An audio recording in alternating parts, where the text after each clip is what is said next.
Ellie, come help me snap these beans for the winter. Well, George Gibbs let himself have a real conversation now, didn't he? Why, George is growing up. How old would he be? Oh, I don't know. Let's see.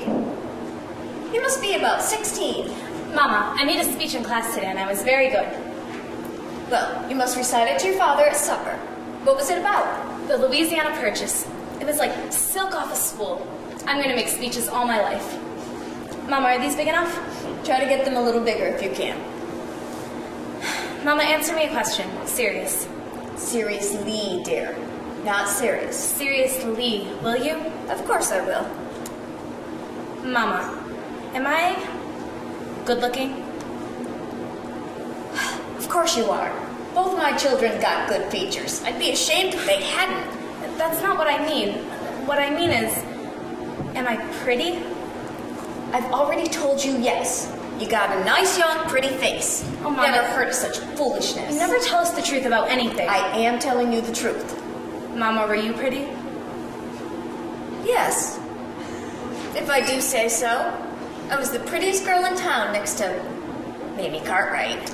But Mama, you've got to say something about me. Am I pretty enough to get anybody interested in me?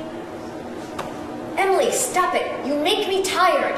You're pretty enough for all normal purposes. Now, come along and take that bowl with you. Oh, Mama, you're no help at all. Well, now I think it's a good time to tell you all that the Cartwright interests have just begun building a new bank.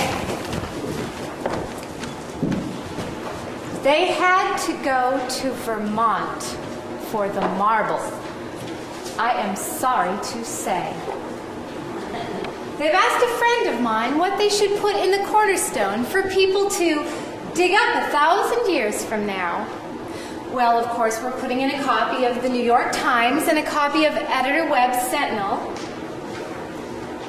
You see, we're awfully interested in this because there are these scientific fellas that have come up with this new kind of glue that will keep pages for 2,000 years. So we're having a copy of the Bible put inside, and a copy of the Constitution, and a copy of William Shakespeare's plays.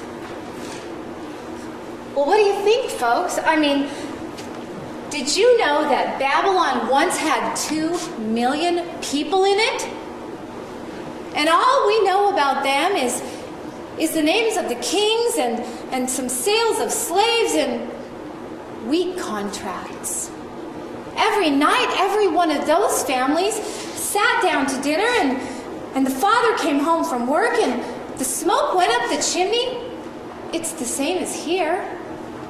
And even in Greece and Rome, all we know about the real people who lived there is what we can piece together from the plays that they wrote for the theater back then.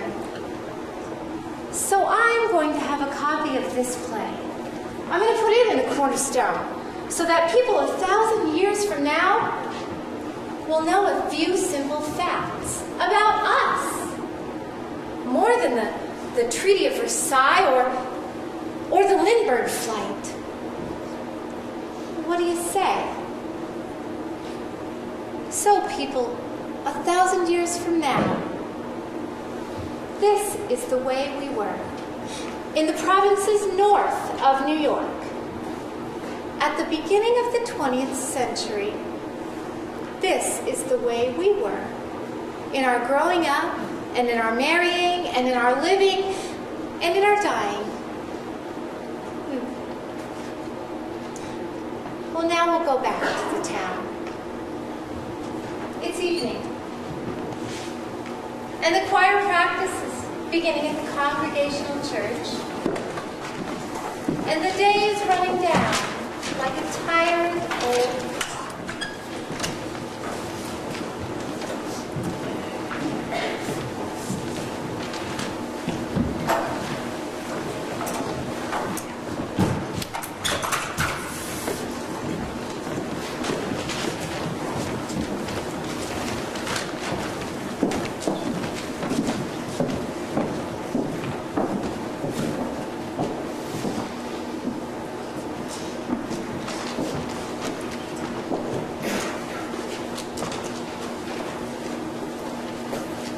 All right now, let's try it again. And remember, ladies, music came into the world to give pleasure. Now try it again.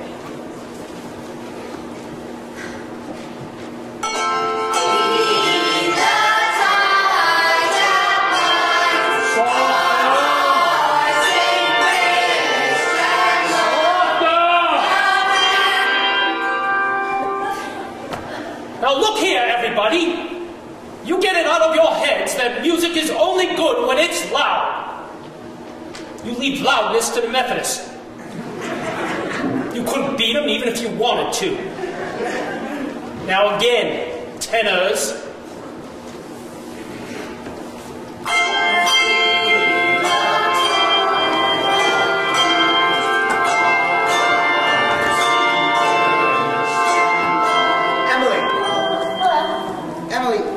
Did you get the third problem? Which? The third. Why, yes, that's the easiest of them all. I don't see it.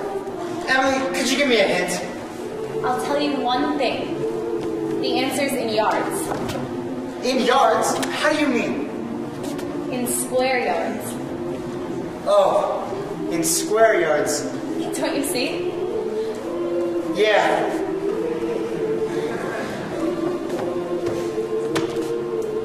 In square yards of wallpaper. Oh, in square yards of wallpaper. Now I see. Thanks, Emily. You're welcome. Isn't the moonlight wonderful? And with choir practice going on, I think if you hold your breath, you can hear the train all the way to Comica. Hear it? What do you know? Well, I guess I'd better go back and try to work. Good night, Emily. Good night, George.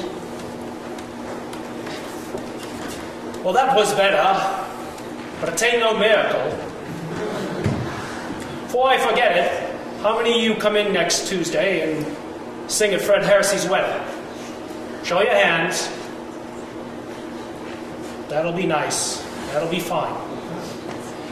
Now, how sweet and awful is this place? And remember, it's a statement of love, ladies and gentlemen. Make it talk. George, could you come down here a minute, please? Yes, boss. And remember, Sunday, take the last verse real soft and sort of die out at the end. Make yourself comfortable, George. I'll be a minute. George, how old are you? Me? I'm 16. Almost 17. What do you plan to do when school's over? Well, you know, Father. I want to be a father. I don't believe so. So you'll be willing, will you, to get up early and milk and feed the stock and hoe and hay all day long? Sure. What do you mean, Pa? Well, George, when I was in my office this morning, I heard a funny sound. What do you think that was? Your mother chopping wood. Do you see your mother getting up early, cooking and cleaning, washing and ironing, and still she has to go out and chop wood? I suppose she just got tired of asking you to do it and decided to do it herself. And you eat her meals and wear the clothes she keeps nice for you. And we're off and play baseball like she's some girl we keep around the house that we don't like very much. George, all I knew is I had to call your attention to it. Here's a handkerchief, son. George, I've decided to raise your allowance 25 cents a week. Not, of course, for chopping wood for your mother. That's a present to give her. But because you're getting older, and I imagine there's some things you may want to do with it. That's fine. Tomorrow's payday, and you can count on that. Oh, Rebecca. Rebecca will come along more, too. Whatever could be keeping your mother? She's never been out this late after choir practice before. Well, it's only 8:30, Pa. I don't know why she's in that old choir anyway. She ain't got any more voice than an old crow. Traipsing around the streets at night. Well, son, time for you to retire. Yes, Pa.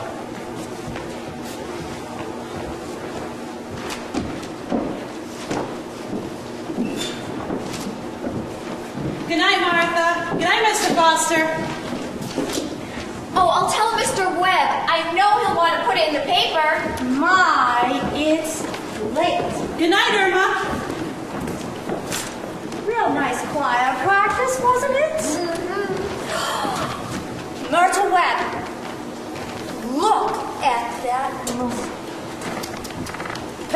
Mayweather for sure. Well, naturally, I didn't want to say a word about it in front of the others. But now that we're alone, really, it's the worst scandal that ever was in town. What? Simon Stimson. Oh, Luella. Julia, to have the organist of the church drinking drunk year after year? Now, Luella. Julia, you know he was drunk tonight. Now, Luella, we all know about the troubles that Simon Stimson has been through, and so does the Reverend Brown. And if the Reverend Dr. Ronald Brown chooses to keep him up there in that position, then the only thing the rest of us can do is just not notice it. Not notice? It's getting worse. No, it isn't, Luella. It's getting better. I have been in this choir twice as long as you have. And it doesn't happen anywhere near so often. Gracious, I hate to go to bed on a night like this. But I'd better hurry. Those children will be sitting up till all hours. Good night, Luella. Julia. Good night, Myrtle. You can get home safe, can't you, Luella? Oh, it's as bright as day. I can see Mr. Soames scowling out the window now.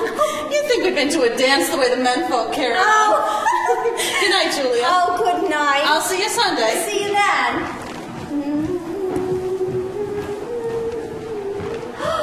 We had such a nice time. It's late enough. Oh, it's not any later than usual. You stopping at the corner to gossip with a lot of hens. Now, don't be grouchy. Come outside in the moonlight and smell the heliotropes. Oh, come on.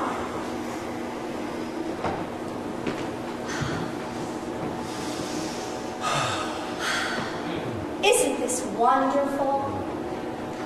What'd you do the whole time I was away? Oh, I read, as usual. What were the girls gossiping about today? There was something to gossip about. Simon Stimson far gone, wasn't Oh my, the worst I have ever seen him. Frank, how will that end? The Reverend Brown can't forgive him forever. he? I know more about Simon Stimson's affairs than anyone in this town. Julia, some people aren't made out for small town life. We don't know how that's going to end. Let's just leave it alone. Come, let's go for a walk. No, not yet. Frank, I'm worried about you. Julia, what are you worried about? Well, I think it's my duty to make plans for us to go away, for a change and a rest. And if I get that legacy, I'm going to insist on it. Julia, let's not go over that again. Oh, you're so unreasonable. Oh, let's go for a stroll. It's a beautiful night. Gave George a piece of my mind tonight. I reckon you'll have your wood chopped. For a while, anyway. Come on, let's go. But I have so many things I need to do and to pick up. You know, Mrs. Fairchild locks her front door every single night. Everybody up